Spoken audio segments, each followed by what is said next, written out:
كان واحد بدل لو مدوبي كريه waxaan rabaa in yaran aan duubo laba qalkan video yar la soo dhigay TikTok maxaa Facebook oo ina yaro magaceeda ma aqaan quruxleeyahay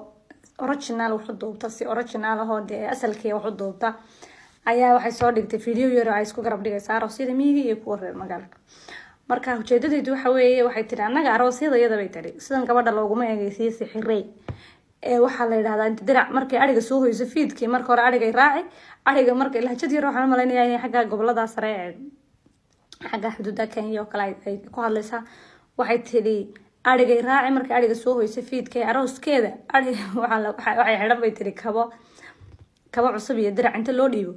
ayaa la oran orado ninkaaga shaahugay oo la rabiyo la siiyo soo qubayso marka waxa aan la yaabay waxa weeye boqolaalka kun ee qof ee ku hoos qoraya dhaqankeeni weeyaan dhaqankiinu waa keedin dhaqankiinu horta ma taqaan goorma labada dhaqan ay sheegtay midna idinku ma leeyahay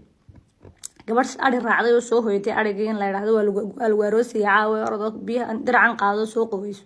oo ninkaaga shaahugay sida asahalka waligiin idinka arooskiinu Soomaaliya taariikhdiina hadaydan garanayna idin sheegay waligiin taariikhdiina arooskiinu saa basiidka u mudhin ma garata hadii xitaa dhacninta hadii xitaa inta la buureeba hadii tahay xitaa la kaxaysto la afduubto hadii si walba gabadh ari soo hoysay tiraahdo orado waa lagu aroosaya ma jirto dhaqankan taashka cadina uu soo reer Israa'iil baaba iska lahaa asalkiisa hore Yahuud ka yimid marka midna ma hakiini gabadha Soomaaliyeed waxa loo aroosi jiray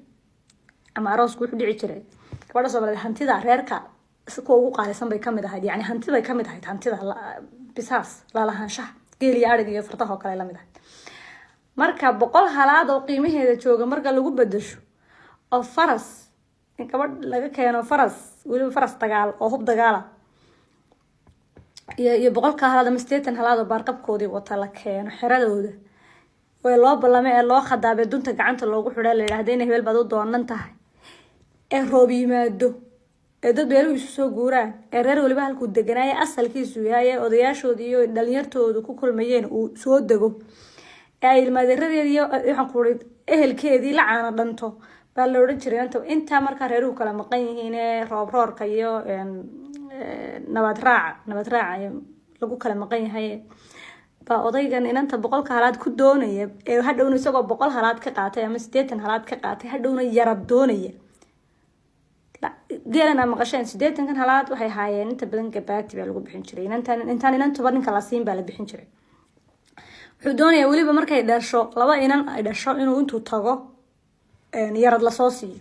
ama sacir ma la soo siiyo ama laba halaad la soo siiyo ama yarad cusub oo dambu ka rabaa yaradku hadda u weey gabadha marka iyadoo ari soo raacday oo soo hoytay oran maayo orad ninkaaga shaah u geeyay arigiisa intuu seylada xeebaha Soomaalida geeyo barkii ayaa lagu soo bedelayaa buucshar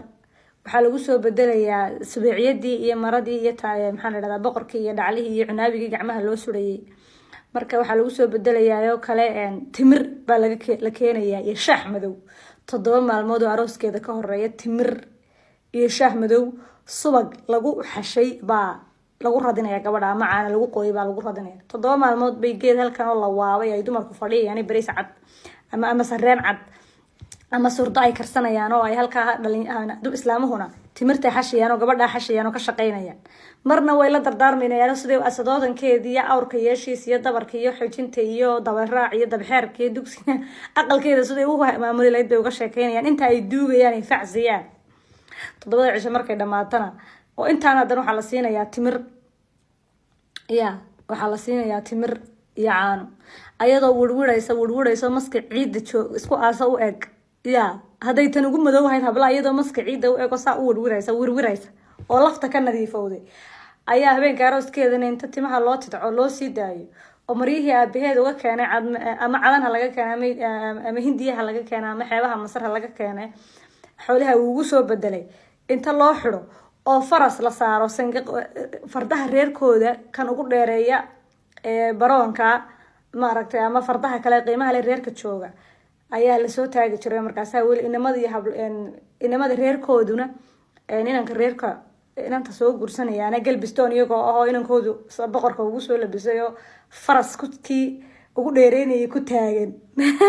iyagoo faras oo inamaduna iyagoo lugeynaya daba socdaan ayranay waana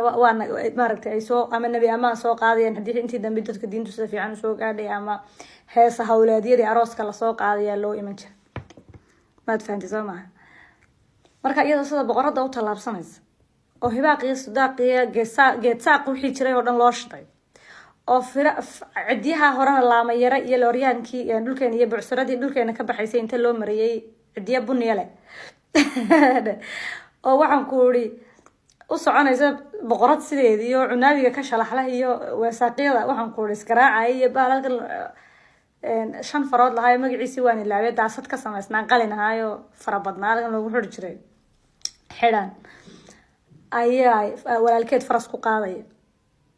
ama abaheed haduu iyada ku curtay nin dhalinyaro ah yahay oo wali dagaalgalo xoogay isaga faras ku qaaday arrintan imika ah hindiga filmaanta ka daawataan Turkiga iyo meelaha ay hablaha faraska iyo sheekada faraska cusub idinka dhaqankiini asalka ah bay ahayd marka la isguursanaya faraska gabadha lagu qaadi jiray ninka doonanaya inantu waa inuu walaalkii labada nin ay inanta isku wareejinayaan midna waa inaan ciida taaban ciida waa inaan ku istaagin waa inuu intuu sitaac joogsado inuu inanta inanka ku wareejiyo maxaa loo dhahaa gabdhuhu ha dhuubnaadaan oo waxa la rabay inuusan walaalkeed ama abaheed ku fashilmin maalinta arooskeeda wareejinteeda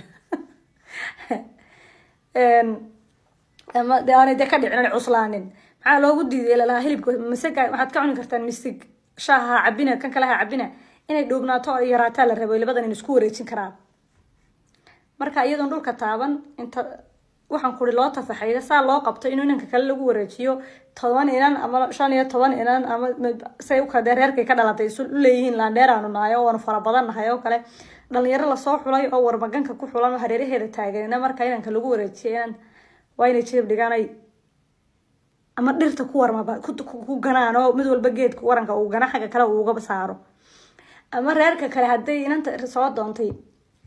ay yiraahdaan anaga xidhanayna oo difaacana waa la sameyn jiray in iyaga ku ganaan oo iyaguna ay isaga dhigaan gaashaanadii dad baa ku dhaawacmi jiray qaar ba rag baa ku dhaawacmi jiray arbeen karoos ama xitaa hal xidhaala waxa la oran jiray dabka galbisku dabka bood buu noqonayaa waxa inaan inanta sidaa inuu faraska kala dulboodo dabka oo dadana inamada labada qoloba ay dabka boodka inamada dhalinyarta ka bacday waxay ahayd dhoolatus reerka aad la xiriday waxa soo kala cada ku jiro oo way ku difaacayaan oo dhul aad yaani reerka aad la xiriday dhulka uu dago lagu dhibaateyn maayo yaani lagu soo dhici maayo ma garata